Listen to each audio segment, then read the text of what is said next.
അടി തെറ്റിയാൽ ആനയും വീഴും എന്നത് നമ്മുടെ ഭാഷയിലെ വളരെ പരിചിതമായൊരു പഴഞ്ചൊല്ലാണ്. പഴഞ്ചൊല്ലിൽ പതിരില്ല എന്നൊക്കെ പലപ്പോഴും പറയാറുണ്ടെങ്കിലും ചിലപ്പോൾ ചില തിരുത്തലുകൾ അവിടെയും വേണ്ടിവരും എന്നല്ല, അടി തെറ്റിയാൽ ഏത് ഗോവിന്ദനും പുഴയിൽ വീഴും എന്ന് മാറ്റി പറയേണ്ടി വരുന്ന കാഴ്ചയാണിത്. അതെ, കളിച്ച് കളി കാര്യമായി എന്നൊക്കെ പറയുന്നത് പോലെ കുളിച്ച് ഇവിടെ കാര്യങ്ങൾ കൈവിട്ടുപോയി എന്നതാണ് അവസ്ഥ. ആദ്യം തെക്കോട്ട്, പിന്നെ പടിഞ്ഞാറോട്ട്, കുറച്ച് കഴിഞ്ഞപ്പോൾ കിഴക്കോട്ട്. അങ്ങനെ തോന്നിയ പാടെ ഒരാന തെക്കും വടക്കുമില്ലാതെ നീന്തുവാൻ തുടങ്ങിയാൽ എന്തു ചെയ്യും? അല്ല, ഇതെന്തൊരു പാട് എന്ന് നമ്മുടെ തിരുവനന്തപുരം സ്റ്റൈലിൽ ഇവൻ തിരിഞ്ഞു നിന്നൊന്ന് ചോദിച്ചാൽ ആ ചോദ്യത്തിൽ ചില ശരിയില്ലാതെയുമില്ല. അല്ല പിന്നെ എനിക്കൊന്ന് കുളിക്കണ്ടായോ? ഈ മനുഷ്യർ ഇതെന്തിനുള്ള പുറപ്പാടാണ് എന്ന മട്ടിലായിരുന്നു ഗോവിന്ദനും. മസ്തകം ഉയർത്തി തുമ്പിക്കൈ കൊണ്ട് 4 പാടും വെള്ളം ചീറ്റി ഇതാ ഞാൻ താണു പോകുന്നേ എന്ന് കൂടി നിന്നവരെ ഒന്ന് വിരട്ടി, പിന്നെ ഒന്ന് നിവർന്ന്, അങ്ങനെ 2-3 മണിക്കൂർ. എത്ര പേരാണ് കാഴ്ചക്കാർ? TV ക്യാമറകളും മൊബൈൽ ചേട്ടന്മാരും എത്തിയിട്ടുണ്ട്. പിന്നെ എന്തു വേണം? രവിപുരം ഗോവിന്ദനും നല്ല ഉഷാറിലായിരുന്നു. പ്രിയമുള്ളവരെ, ഇന്നത്തെ എപ്പിസോഡിൽ പതിവ് ചിട്ടവട്ടങ്ങൾ മാറ്റിവെച്ച് തികച്ചും രസകരമായ ഒരു ആനക്കാഴ്ചയാണ് ഞങ്ങൾ അവതരിപ്പിക്കുന്നത്. ഇവൻ പറയും ഇതിലെന്ത് കാഴ്ചയെന്ന്. കാഴ്ചയുടെ രസം ഞങ്ങൾ നോക്കിക്കൊള്ളാം എന്ന മറുപടിയെ തൽക്കാലം ഇവൻ അർഹിക്കുന്നുണ്ടോ? അല്ലെങ്കിൽ പിന്നെ 2-3 മണിക്കൂർ ഇങ്ങനെ നാട്ടുകാരെ മുഴുവൻ മുൾമുനയിൽ നിർത്തേണ്ട വല്ല കാര്യവുമുണ്ടോ? കുളിയെന്ന് പറഞ്ഞല്ലോ, അതിനുമില്ലേ ഒരു സമയവും കാലവും ഒക്കെ.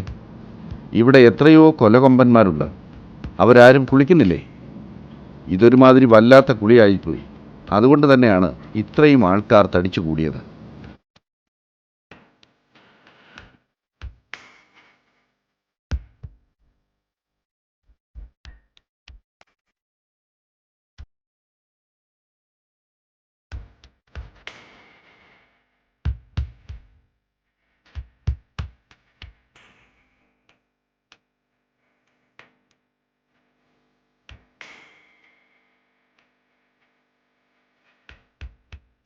പൂണിത്തുറ പുഴയെക്കുറിച്ച് രവിപുരം ഗോവിന്ദൻ എന്തറിയാം?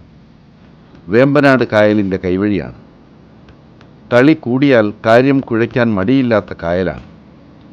അതുകൊണ്ടാണ് ആദ്യം തന്നെ ഒരു തിരുത്തോടെ തുടങ്ങിയത്. അതായത്, അടി തെറ്റിയാൽ ഏത് ഗോവിന്ദനും വെള്ളത്തിൽ വീഴും. രവിപുരം ഗോപാലൻ എന്ന് പറഞ്ഞാൽ എറണാകുളത്തെ രവിപുരംകാർ വളരെ പെട്ടെന്ന് ഇവനെ അറിയും. മറ്റുള്ളവർക്ക് അല്പം തല പുകയ്ക്കേണ്ടി വരും.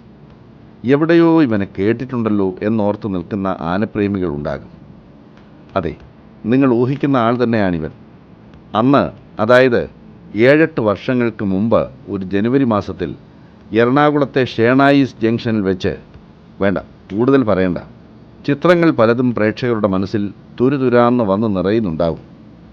ഗോപാലകൃഷ്ണൻ എന്ന ആനപ്പാപ്പാൻ എന്ത് ചെയ്തിട്ടാകാം ഇവൻ അത്രയും പ്രകോപിതനായതെന്ന് അവർക്ക് മാത്രം അറിയാവുന്ന രഹസ്യം.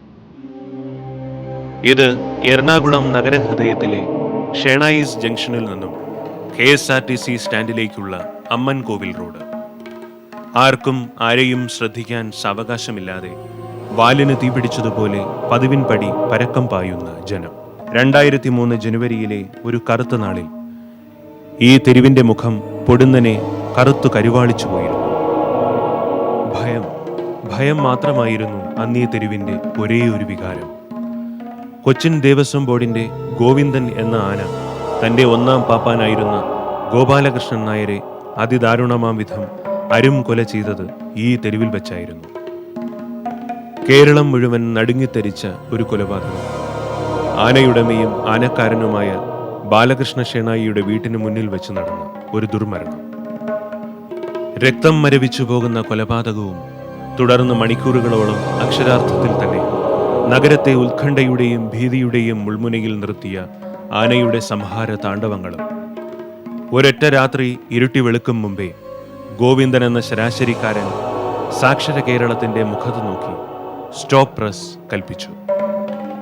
ചാനലുകൾ അവന്റെ അങ്കക്കലിയും നരനായാട്ടും വീര്യം ഒട്ടും ചോർന്നു പോവാതെ തന്നെ തത്സമയമായും പ്രധാന വാർത്തകളായും ലോകത്തിനു മുന്നിൽ തുറന്നുവെച്ചു.